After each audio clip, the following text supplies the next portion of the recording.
Parliament में तरह तरह की बातें उठती हैं। भारतीय जनता पार्टी ने अपने अडानी मुद्दे को बैलेंस करने के लिए जॉर्ज सोरोस का मुद्दा उठाया। दूसरी तरफ कांग्रेस की तरफ से राहुल जी ने एक बड़ा मुद्दा उठाया है। उन्होंने कहा है कि मनुस्मृति या संविधान, भारतीय जनता पार्टी मनुस्मृति का इस्तेमाल कर यूथ का थंब काटने जा रही है और उन्होंने द्रोणाचार्य एकलव्य की बात की। दूसरी तरफ भारतीय जनता पार्टी का कहना है कि हम संविधान में बदलाव तो ला रहे हैं। और सबसे बड़ी बात है कि जो बीच की बात मैं कर रहा हूँ, 16 दिसंबर को शायद वन नेशन वन इलेक्शन का भी बिल आने वाला है। इस पे मैं आपका विचार जानना चाहूंगा अपने तीनों वरिष्ठ सहयोगियों से, अपने वरिष्ठ मित्रों से। तो हम पहले चलते हैं रवि जी के पास। रवि जी, इस पे आपका क्या है? देखिए अजय भाई, पहली चीज तो ये डिसाइड है कि बीजेपी जिन जिन मुद्दों को लेके आई है उन्हें इम्प्लीमेंट किया है, और ये उनकी पूरे 5 साल की स्ट्रेटेजी का हिस्सा रहा है कि और पहले से एक डिसाइड वो था कि अगर एक साथ में चुनाव कराए जाते हैं तो कहीं ना कहीं पार्टी अपने रिसोर्सेज और अपने कार्यकर्ताओं को एक्टिवेट कर पाएगी। सत्ता में बैठी पार्टियों के साथ जब चुनाव होता है तो उसके बहुत सारे बेनिफिट मिलते हैं। बीजेपी ये करना चाह रही है, जाहिर सी बात है कि उनके फायदे के लिए। और यही जो है स्टेट लेवल की जो पार्टियां हैं, जो छोटी पार्टियां हैं, जो राज्य स्तर पर जिन पार्टियों का विरोध है, वो अगर ये चुनाव अगर इम्प्लीमेंट हो जाता है, ये पूरा वो अगर वन इलेक्शन वन नेशन की बात अगर इम्प्लीमेंट हो जाती है तो क्षेत्रीय पार्टियों के लिए बड़ा खतरा होगा। आमतौर पर ये कहा जाता रहा है कि आरएसएस और बीजेपी दोनों ये चाहती रही कि ज्यादा पार्टियां नहीं हो, कम पार्टियां हो, उसके बाद उसमें वो खेल सकते हैं ज्यादा की तरीके से। तो बहुत सारी क्षेत्रीय पार्टियों की जो मुश्किल है उनका विरोध अभी बीजेपी ने शुरुआत भी कर दी है। तो मुझे लग रहा है हालांकि वो इम्प्लीमेंट कर लेंगे, क्योंकि अभी उनके पास संख्या बल है और बीजेपी अपनी कुछ चीजों को लेकर बड़ी निश्चित है। तो ये कहना कि उसे कांग्रेस सबूत लेकर मुश्किल है। बाकी और भी पार्टियां शायद एक पेज पे नहीं है, जैसे दक्षिण की कुछ पार्टियां हैं जो बीजेपी के साथ विरोध नहीं कर रही हैं। तो मुझे लग रहा है इसमें कोई बहुत मुश्किल नहीं आएगी उनके लिए। हाँ, जो पार्लियामेंट की हैपनिंग है उसमें भी ये कह सकते हैं कि जिस तरीके से कांग्रेस अकेले प्ले कर रही है, जहां पे पूरे के पूरे विपक्ष को उनके साथ जाना चाहिए था, जिस तरीके का मोमेंटम होना चाहिए था वो नहीं हो रहा है। राज्य स्तर के जो चुनाव है, चाहे वो दिल्ली की बात करें और दूसरे राज्यों की बात करें, वहां पे कांग्रेस की सहयोगी पार्टियां ही कांग्रेस की कंपटीशन में आ रही हैं। तो यहाँ पे विपक्ष कमजोर हो रहा है और बीजेपी यहाँ पे बहुत अच्छा प्ले कर पा रही है। तो मुझे नहीं लग रहा है कि बहुत सारी मुद्दों पे अपोजिशन ग्राउंड लेवल, क्योंकि बात ये पार्लियामेंट की नहीं थी बल्कि ये सड़क तक आने का मुद्दा था, वहां पे मोमेंटम होना चाहिए था। एक विपक्ष की लड़ाई दो तरीके से होती है, एक पार्लियामेंट में आप गति दो, दूसरा सड़क तक आओ। तो शायद विपक्ष उतना मजबूत नहीं रहा है जो उसे खेलना चाहिए था, और ऐसे में बीजेपी की अपनी रणनीति कहीं ना कहीं सफल हो गई है। साकिब जी, आपका क्या विचार है इन मुद्दों पे, खासकर जॉर्ज सोरोस और अडानी को लेकर, या फिर मनुस्मृति और संविधान को लेकर जो बातें उठ रही हैं पार्लियामेंट में, इस तरह की बातें उठ रही हैं, इसीलिए मैं आप लोगों से जानना चाहता हूं कि इस पे आप लोगों का क्या कहना है। ये अजय जी, अडानी को लेकर के पिछले कई महीनों से, कह लीजिए सालों से, राहुल गांधी भारतीय जनता पार्टी पर आक्रामक, और उस आक्रामकता को थोड़ा कुंद करने के लिए सोरोस का मुद्दा भारतीय जनता पार्टी ने उठाया। अभी अडानी और सोरोस के मुद्दे को लेकर के लोकसभा और राज्यसभा में जिस ढंग से व्यवधान हो रहे हैं आप सब देख रहे हैं। राज्यसभा के सभापति भी न्यूट्रल होकर के सभा नहीं चला रहे हैं, यह तो साफ साफ दिख रहा है। राज्यसभा टीवी पर अगर आप देखें तो साफ लगता है कि उपराष्ट्रपति एक पार्टी बन गए, मतलब अपनी मूल पार्टी को जिससे वो आए उसको तरजीह ज्यादा दे रहे हैं, भारतीय जनता पार्टी को कम दे रहे हैं, माफ करेंगे विपक्ष को कम दे रहे हैं। तो अडानी और सोरोस का मुद्दा अभी और काफी दिनों तक चलेगा।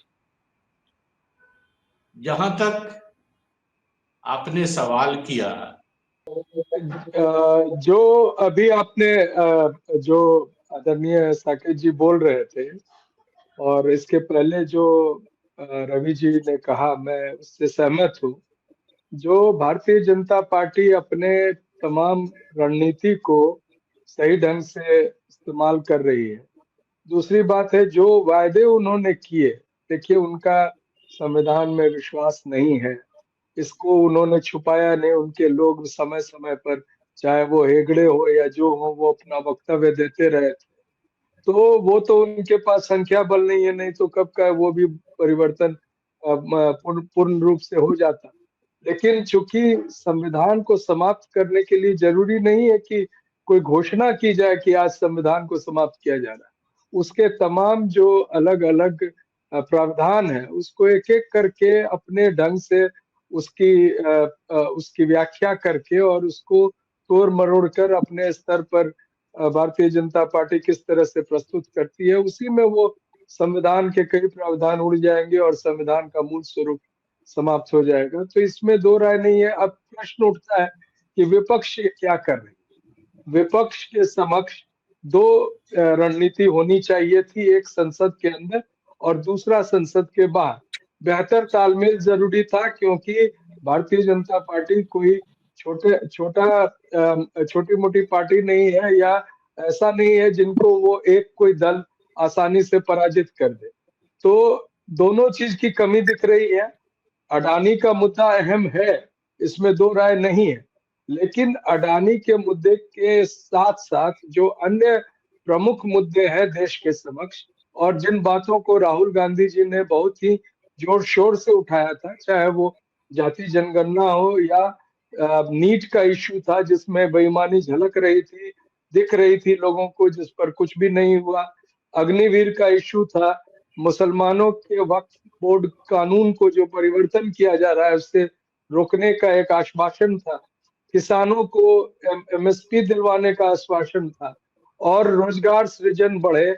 और किस तरह से जो इलेक्टोरल बॉन्ड का मुद्दा आया था, उसमें जो जिस तरह से देश के समक्ष बेईमानी हुई थी, एक संस्थागत रूप से भ्रष्टाचार आया है देश में, इन सभी मुद्दों पर पूरी की पूरी विपक्ष फेल हो चुकी है।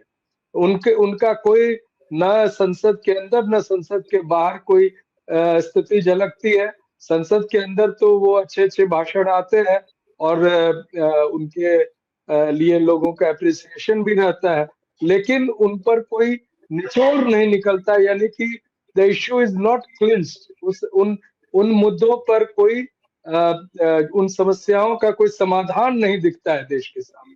जाहिर तौर पर इसके विपरीत जो विपक्ष है, उनके पास क्या समझ होनी चाहिए थी, उन्हें सड़क पर आना चाहिए था। हम जानते हैं कि आदरणीय लोहिया जी ने कभी कहा था कि अगर सड़कें सुनसान हो जाएंगी तो संसद आवारा हो जाएगा। इनका, हम जैसे लोग जो सोशल एक्टिविस्ट भी हैं, कई मुद्दों को लेकर सड़कों पे रहते हैं, लेकिन हमारी वो संख्या भी नहीं है और ताकत भी नहीं है, और हमारी बात को उस स्तर पर लोगों तक पहुंच भी नहीं पाती है। तो पॉलिटिकल पार्टीज जब तक स्टैंड नहीं लेंगे, और एक खास बात कह के मैं अपनी बात समाप्त करूंगा कि देखिए, अभी राहुल जी ने भाषण दिया कि कांग्रेस सत्ता में आएगी तो ये करेगी वो करेगी। अगर यही बात गांधी जी बोलते कि देश आजाद हो जाएगा तब हम नमक कानून को चुनौती देंगे, तो क्या कोई किसी तरह का जो देश में परिवर्तन हुआ, सत्ता जो अंग्रेजों को सरेंडर करना पड़ा, उसमें कोई ये गांधी जी ने तुरंत आंदोलन चलाया और नमक सत्याग्रह के नाम पर वो कई 100 किलोमीटर की यात्रा किए। और हम लोग सब जानते हैं कि गांधी जी जब शुरू में ही आए थे तो वो भारत भ्रमण किए थे और उन्होंने एक टीम बनाई थी, कई लोगों को शामिल किया था जो उनके सलाहकार भी थे, उनसे नजदीक भी थे, और वो कांग्रेस के प्रमुख सिपाही बाद में बने। चाहे वो डॉक्टर राजेंद्र प्रसाद हो, चंपारण गए थे तो उनसे जो उनकी मुलाकात हुई थी, या शुक्ला जी वहां जो नेता थे, या अन्य जगहों पर यात्रा के दौरान राहुल जी बहुत यात्रा कर चुके हैं। न उस यात्रा का कोई परिणाम दिखा है, न उसका कोई कंक्लूजन आया। अब सुनने में आ रहा है कि नई यात्रा वो निकालेंगे। उससे क्या लोगों को मिलेगा, ये उनको बताना जरूरी है। और मैं समझता हूँ कि दो प्रमुख मुद्दे ऐसे हैं, खासतौर से ईवीएम को लेकर और जाति जनगणना को लेकर, कि विपक्ष को परिणाम दिखाने के लिए सड़कों पे उतरना होगा, नहीं तो उनकी सारी अडानी वगैरह वाले जो मुद्दे हैं वो सारी एक बेईमानी की तरह दिखेगी। हम ये वन नेशन वन इलेक्शन पर बोल रहे थे। यहाँ वन नेशन वन इलेक्शन की बात जो है, जिसमें सोमवार को संभवतः बिल लोकसभा में पेश होगा, लेकिन हमको नहीं लगता है कि यह संभव अभी है। हमको लगता है कि संसद उसको भेज देगी जेपीसी, क्योंकि संविधान में परिवर्तन करना है और ये बहुत टेढ़ी खीर है। इसलिए one nation one election bill अभी पास नहीं हो पाएगा। इसको जेपीसी में भेज करके इस पर बृहद चर्चा, चूंकि जेपीसी में हर दल के लोग रहते हैं, तो इस पर बृहद पैमाने पर चर्चा हमको लगता है कि सरकार कराने के लिए जेपीसी को भेजेगी। इसलिए इस सत्र में हमको नहीं लगता है कि ये पास हो जाएगा संसद से और फिर विधानसभाओं को भेजा जाएगा पास करने के लिए। हमको लगता है कि इसमें विलंब होगा। वैसे वन नेशन वन इलेक्शन है तो बढ़िया चीज, जो हर 5 साल कहीं न कहीं कोई ना कोई चुनाव होते रहता है और चुनाव के 6 महीना पहले प्रशासन एकदम पंगु हो जाता है, चुनाव आयोग के बस में। और जो चुनाव आयोग करता है, मतलब सारा ध्यान चुनाव पर केंद्रित रहता है प्रशासन का, उससे थोड़ी मुक्ति मिलेगी। लेकिन क्षेत्रीय दल क्या इसको पसंद करेंगे? क्योंकि वन नेशन वन इलेक्शन जब होगा तो मुद्दा राष्ट्रीय स्तर का होगा, और जब राष्ट्रीय स्तर का मुद्दा होगा तो चाहे झारखंड का उस इशू हो, बिहार का इशू हो या किसी अन्य राज्य का इशू हो, वो तो गौण हो जाएगा। इसलिए हमको नहीं लगता है कि क्षेत्रीय दल जिसकी जहां सरकारें हैं वह इसको बहुत सहर्ष स्वीकार करेंगी। वो लगता है कि वन नेशन वन इलेक्शन में थोड़ा विलंब होगा। जी जी रवि जी, हाँ रवि जी इस सवाल सबसे बड़ी मुश्किल आएगी। जैसे महाराष्ट्र को लेके मैं आपसे बात करना चाह रहा हूँ कि महाराष्ट्र में पिछले 4 सालों से लोकल बॉडी का इलेक्शन नहीं हुआ। ये किसी एक दूसरे राज्य के किसी एक स्थिति को आप पकड़िए। ऐसे में जब कोलिशन सरकार चल रही है समझौतों के साथ, एक पॉलिटिकल पार्टी के सहयोग से चल रही है, अगर वहां सरकारें जीतती हैं तो क्या 4 साल, क्या 3.5 साल इस तरह का इंतजार करना पड़ेगा? ये जो सबसे बड़ा मुश्किल आएगी। दूसरी जो मुझे लगता है अस्तित्व का सवाल होगा वो होगा क्षेत्रीय पार्टियों को लेकर, कि झारखंड एक ऐसा राज्य बना है जहां पे पता चला कि वहां के आदिवासी और जो दूसरी वो है उनको लेके बहुत उनके अस्तित्व को बचाए जाने को लेकर किया बना हुआ है। या फिर नॉर्थ ईस्ट के राज्यों को लेकर बात करें, वहां पे दिल्ली के किसी एक मुद्दे को या संसद में किसी एक मुद्दे को लेकर आप नॉर्थ ईस्ट के अस्तित्व से नहीं खेला जा सकता। मुझे जो सबसे ज्यादा खतरा नजर आ रहा है कि अगर आपने one nation one election implement किया तो पता चला कि किसी राज्य की गिरी हुई सरकार को वहां पे 4 साल तक अगर वेट किया जाता है, इंतजार करवाया जाता है, तो वहां पे ब्यूरोक्रेसी स्टेट को ऑपरेट करेंगे और होगा क्या कि ना तो जनता का भेजा हुआ नुमाइंदा वहां पे अपना प्रतिनिधित्व कर पाएगा, ना जनता की बात सुनी जाएगी। यानी आप नए डिक्टेटर तैयार कर रहे हैं। महाराष्ट्र में यहाँ के क्षेत्रीय, खासकर महानगर पालिकाओं के चुनाव की बात करें, नगर पालिकाओं की बात करें, महानगर पालिकाएं तो यहाँ पे कम से कम मुंबई है, नवी मुंबई, ठाणे, इस तरह की बड़ी महानगर पालिकाएं हैं कि नॉर्थ ईस्ट के कुछ राज्यों से बड़ा बजट उनका है, लेकिन वो 4 सालों से सिर्फ आईएएस ऑफिसर उनको चला रहे हैं, जनता की कोई पीछ नहीं मांगते।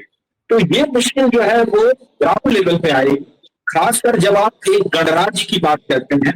भारत एक गणराज्य, तो वहां पे बहुत सारे वादे होंगे, बहुत सारे डिमांड होगी, वो वन नेशन वन इलेक्शन मुझे लगता है कि शायद सेटिस्फाई नहीं कर पाए, ऐसा मेरा मानना है। नहीं, सही बात है। और इस पे सूरज जी के पास जाने के पहले मैं आपसे एक छोटा सा सवाल करना चाहूंगा। 15 तारीख को महाराष्ट्र का कैबिनेट एक्सपेंशन होना है। ये क्या मामला सलट गया इन तीनों पार्टियों के बीच और कितने सीट्स पे बंटवारा हुआ है? देखिए अभी भी वो पत्ते खोले नहीं है। माना ये जा रहा था कि मीटिंग्स हो गई है, करीब 30 से 32 कैबिनेट मंत्री जो है वो कल यानी संडे को जो है शपथ ले सकते हैं। सोमवार से शुरू होने वाले जो महाराष्ट्र की विंटर सेशन है जो नागपुर से जो शुरू होने जा रहा है, इसमें वो बैठेंगे। ये पत्ते नहीं खोले गए, क्या हो सकता है कि 1 या 2 घंटे बाद जो लिस्ट तैयार होती है उसमें चीजें स्पष्ट हो जाएगी।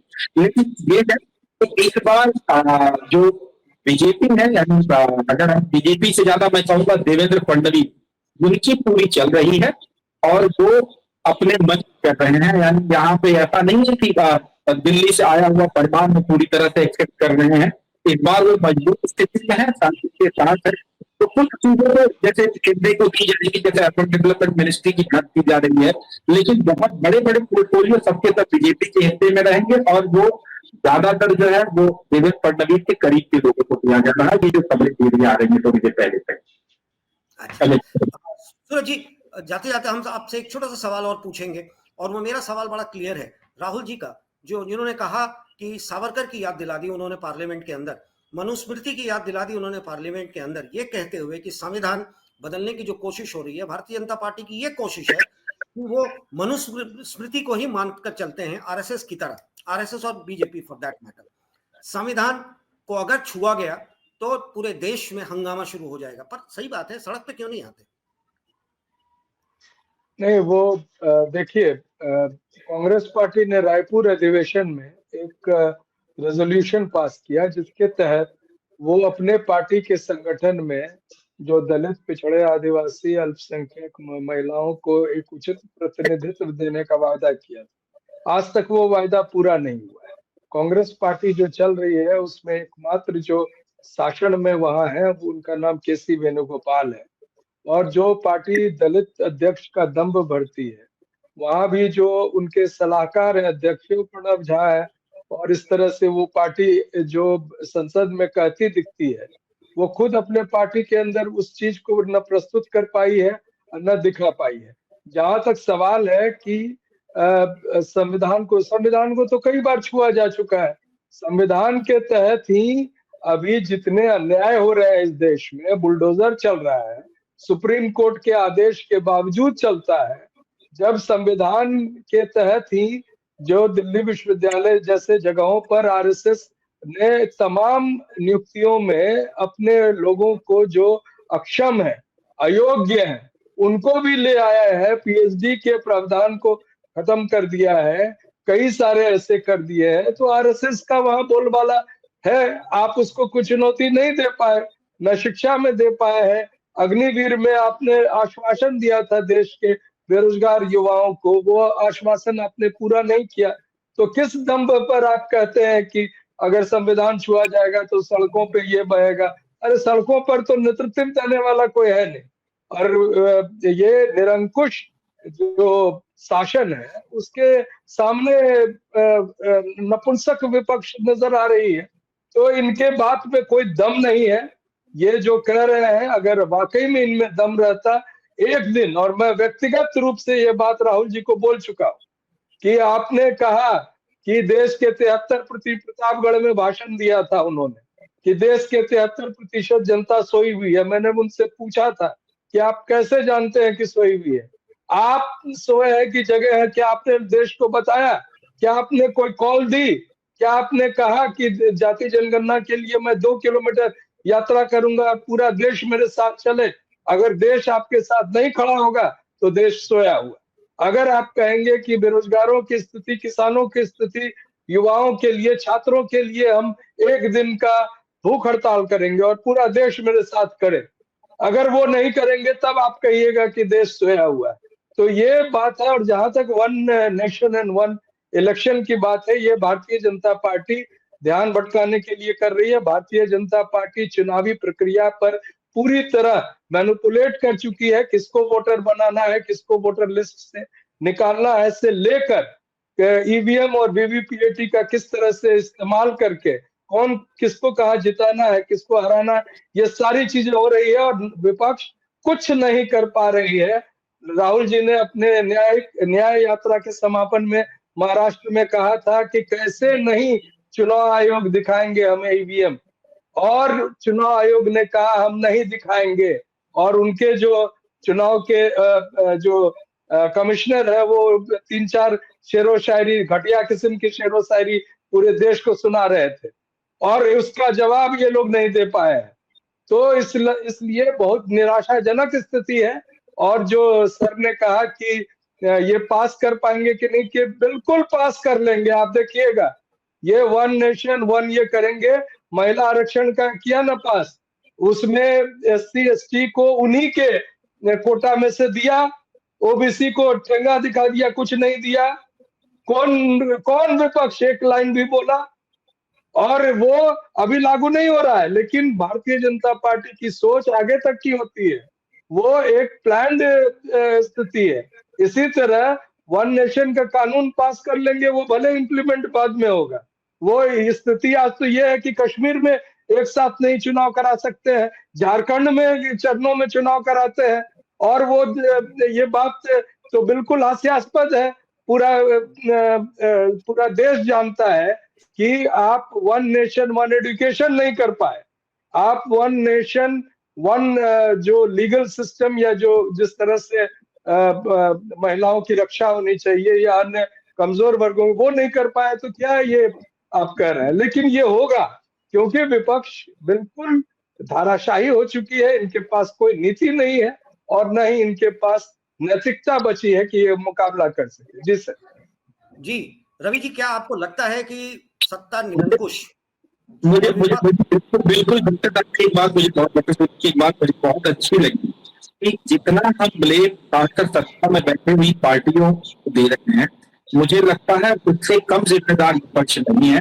आप नकेल नहीं लगाए। अगर आपको याद होगा 10 साल की डॉक्टर मनमोहन सिंह की सरकार में इसी बीजेपी ने छोटे छोटे मुद्दों पे 100 रुपए और 70 रुपए और 25 रुपए जब गैस राशन का कीमत बढ़ी थी, उस वक्त में पे जिस तरह से मूवमेंट किया गया था, वो कहाँ है विपक्ष का? आप देखें पूरे देश भर में इतने मुद्दे हैं, इतनी चीजें चल रही हैं, लेकिन विपक्ष को ये लगता है कि वो सोशल मीडिया मोमेंटम से इस देश के सत्ता में आएगा। दूसरी तरफ देश का एक बड़ा वर्ग जो बुद्धिजीवी है, जो लोगों को समझा सकता है किसी चीज के आने पे और उसको लगता इम्प्लीमेंट होने पे क्या नुकसान होगा, जो बता सकता है, वो कहीं ना कहीं बटा हुआ है। मुझे लगता है कि पार्टियों के बीच में ये एक खतरा है अजय भाई इस देश के लिए। जब बुद्धिजीवी बढ़ गया हो दो पार्टियों के बीच में, जो फायदे और नुकसान नहीं बता पा रहा हो इंटेलेक्चुअल देश का, मुझे लगता है कि दो एक बुरे दौर से हम गुजर रहे हैं। अगर आपको याद होगा जर्मनी की जो स्थिति थी, एक ये रहा कि हिटलर ही इस देश और इस प्लेनेट को आगे लेके जाएगा, ये जर्मन सोचते थे। अगर वो स्थिति हमारी है तो ये मानिए कि हम सिर्फ गुलामी बस पे बैठे हुए हैं, शायद सब कुछ ठीक नहीं है। अजय साकेत जी, क्या आपका भी यही मानना है कि विपक्ष सिर्फ वाक्य युद्ध में लगा है, सड़क पे उतरने की उनकी औकात नहीं है?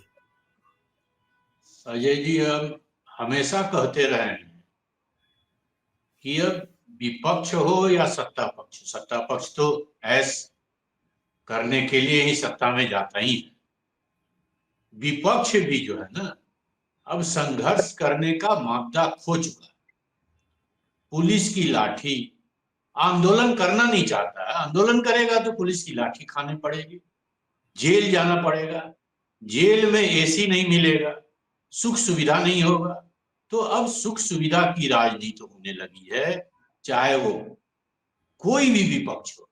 आपको याद होगा पहले जब लोग आंदोलन करते थे, चाहे वो छात्र आंदोलन हो या किसी पॉलिटिकल पार्टी का आंदोलन हो, दीवार लेखन होता था, पोस्टर चिपकाया जाता था। वह कौन करता था? कार्यकर्ता करते थे। अगर छात्र आंदोलन हो रहा है तो छात्र करते थे। हम लोग 74 आंदोलन से निकले हुए युवा, अब वयस्क हो गए, सीनियर सिटीजन हो गए।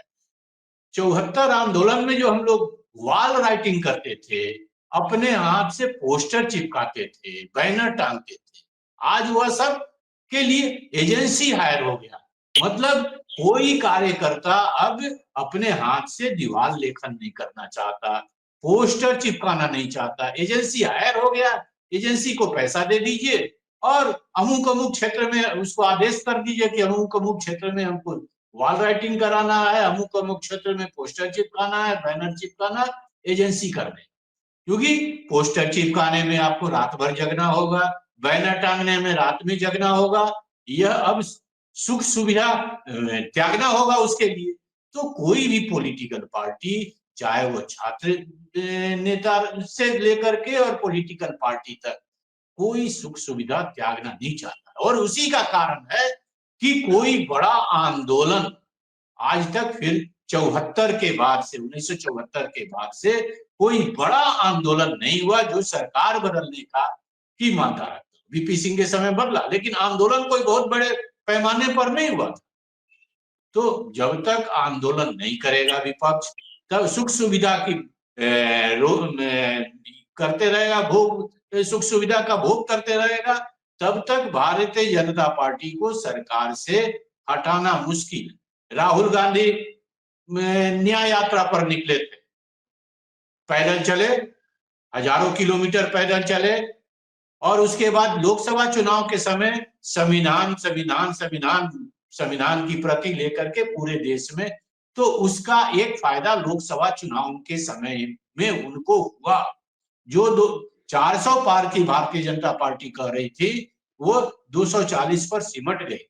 लेकिन आप सब वो मुहावरा पढ़े होंगे कि काठ की हांडी बार बार नहीं चढ़ती। उसी तरह संविधान का मुद्दा जो राहुल गांधी अभी भी उठा रहे हैं, वह बार बार नहीं काम करेगा। उसका नतीजा देख लिया आपने, महाराष्ट्र में क्या हुआ।